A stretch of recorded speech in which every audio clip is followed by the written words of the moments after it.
அனைவருக்கும் வணக்கம். நான் உங்கள் ஸ்ரீ லட்சுமி ரமணாஸ் ஜோதிடர் வி சண்முகம், பொத்தனூரிலிருந்து. இன்றைக்கு புலிப்பாணி சித்தர் பாடலும் அதற்குரிய விளக்கத்தையும் இன்று காணலாம். முதலில் புலிப்பாணி சித்தர் தன் பாடலிலே லக்கணம் எதுவாக இருந்தாலும் சரி, அந்த லக்கணத்துக்கு எந்த இடத்தில் இருந்தாலும் சரி, செவ்வாய் புதன் சுக்கிரன் சேர்ந்து இருந்தாலும், குரு சுக்கிரன் செவ்வாய் சேர்ந்து இருந்தாலும், செவ்வாய் புதன் சேர்ந்து இருந்தாலும், லக்கணம் எதுவாக இருந்தாலும் பரவாயில்ல, எந்த வீடாக இருந்தாலும் பரவாயில்ல, இப்படித்தான் பலன் அப்படின்னு அவர் சொல்லியிருக்கார்.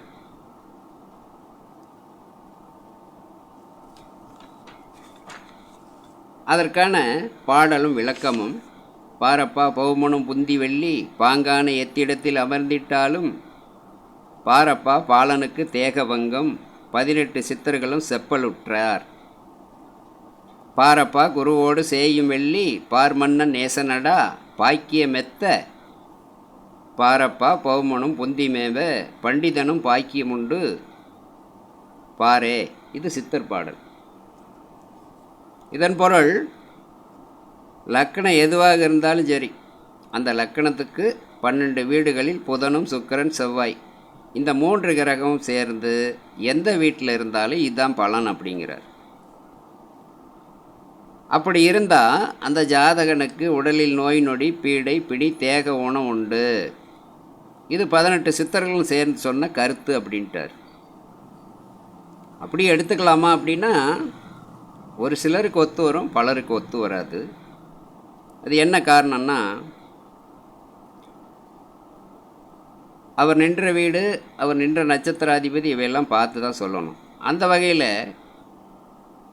இது அவயோகம்னு சொல்கிறார். இந்த 3 கிரகத்தில் ஏதேனும் ஒரு கிரகம் நட்பு ஆட்சி உச்சத்தில் இருந்தாலும், அல்லது ஒரு கிரகம் நட்பு ஆட்சி உச்சம் பெற்று இருந்தாலும், அல்லது 3 கிரகம் சுபத்தன்மை பெற்று இருந்தாலும், குரு இயற்கை சுவர்கள் மூவரையும் பார்த்தாலும், இந்த மூவரும் நின்ற நட்சத்திராதிபதி நல்நிலை பெற்று கேந்திரம் திரிகோணம் ஏறினாலும், இப்படி கிரக அமைப்புள்ள ஜாதகருக்கு மேற்கண்ட நோய் நொடிகள்லாம் விலகி, தேகபங்க விலகி, ஊனம் விலகி யோகமான வாழ்க்கை அமையும். இந்த 3 பேரும் நீசம் வகை பெற்று 6, 8, 12ஆம் அதிபதி சாரத்தில் இருந்தால், அவர் நின்ற வீட்டோனும் பகை நீசம் பெற்று இருந்தால், அந்த தசாபுத்தி காலத்தில் கஷ்டத்தை தான் கொடுக்கும். அதையும் நம்ம கணக்கில் எடுத்துக்கணும். அடுத்து, குரு சுக்கிரன் செவ்வாய் கூடி எங்கே இருந்தாலும், அவர் சொல்லிட்டார், லக்கணத்திலேருந்து அவர் எங்கே இருந்தாலும் சரிட்டார். 1, 5, 9 இருந்தாலும், 4, 7, 10 சேர்ந்து இவர்கள் இருந்தாலும், இந்த மூவரும் நட்பாட்சி உச்சம் பெற்று சுவர் பார்வை பெற்று, இந்த 3 பேர் நின்ற நட்சத்திராதிபதி இவர்கள் நின்ற வீட்டுக்கு கேந்திர திரிகோணம் ஏறினாலும் அந்த தசாபுத்தி காலத்தில் யோகமான பலனை கொடுக்கும். அரசு வேலை, தனியார் கம்பெனியில் வேலை, அரசு தலைவர்களுடைய நட்பு பாசம் பெறுறது, அவர்களிடத்தில் ஏதேனும் வேலை வாய்ப்பை பெற்று சீரு சிறப்புடன் இருப்பது, கார் பங்களா வீடு வசதியோட சகல ஐஸ்வர்யத்தோடு இருக்கிறதுக்கு அந்த யோகம் உண்டு அப்படின்ட்டார். ஆனால் இந்த மேற்கண்ட மூவரும் நீசம் வகை பெற்று நின்ற நட்சத்திரநாதன் நீசம் வகை பெற்று இருந்தாலும், மூவர் தசாபுத்திகளில் மேற்கண்ட பலனுக்கு நேர் ஏருக்கு மாறான கெட்ட பலனே நடக்கும். அதையும் நம்ம கணக்கில் வச்சுக்கணும்.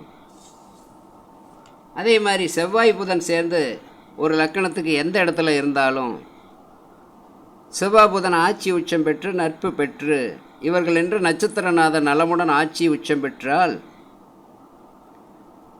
இவர்களை குரு போன்ற சுவர்கள் பார்த்தால் திறமையான கல்வி, பல தொழில் செய்யக்கூடிய யோகம், தொழிலில் வளர்ச்சிக்கு மேலே வளர்ச்சி, சகல யோகம், ஐஸ்வர்யம், பாக்கியம் இத்தனையும் கொடுத்துருவார் அப்படின்னு சொல்லிட்டார். இந்த யோகத்தை பெறணும்னா லக்கணத்துக்கு 1, 5, 9ஆம் அதிபதி இவர்களை பார்க்க வேண்டும். அவர்கள் சாரத்தில் புதனோ செவ்வாயோ இருந்தால் பல தலைமுறைக்கு தேவையான சொத்து சுகங்கள் கிடைத்துவிடும். நல்ல கல்வி, தொழில், உறவு முறைகளில் சிறப்பு, வளர்ச்சி மேல் வறட்சியெல்லாம் கொடுத்துரும்.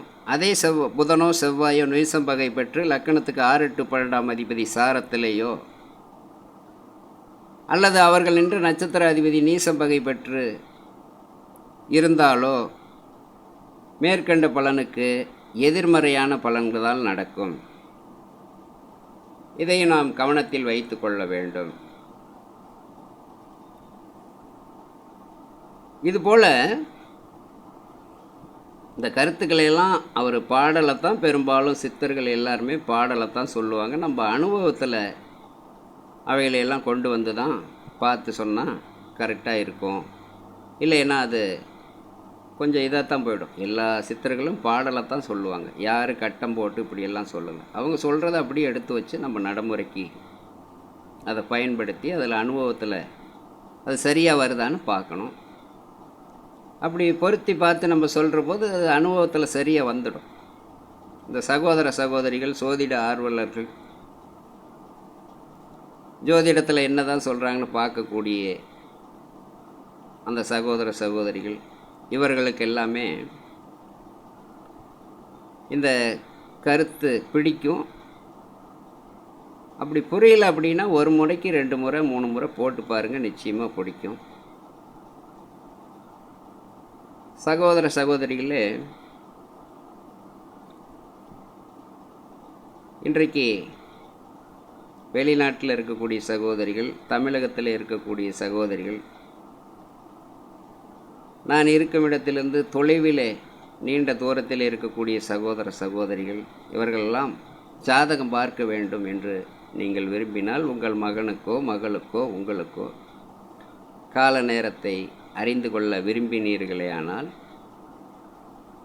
ஆன்லைனில் உங்கள் ஜாதகத்தையோ அல்லது உங்களுடைய பிறந்த தேதி, நேரம், ஊர் இவைகளை கொடுத்தோ நீங்கள் ஜாதகம் பார்த்து கொள்ளலாம்.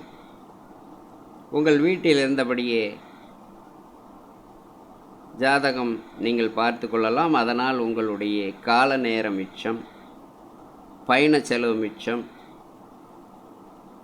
இவைகளெல்லாம் மனதில் கொண்டு நீங்கள் நேரடியாக வர தேவையில்லை. என்னுடைய கீழ்க்கண்ட எண்ணிற்கு தொடர்பு கொண்டு ஆலோசனை பெற்று ஜாதகத்தை அனுப்பி வைத்தால் உங்களுக்கு உரிய பலனை நான் சொல்ல கடமைப்பட்டிருக்கின்றேன். அதே நேரத்தில் இன்றைக்கு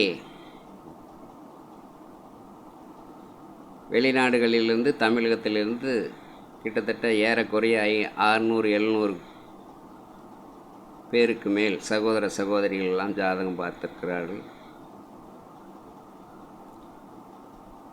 இனி வருங்காலத்தில் இந்த காணொளியை பார்த்துவிட்டு நீங்கள் ஜாதகம் பார்க்க எண்ணினால்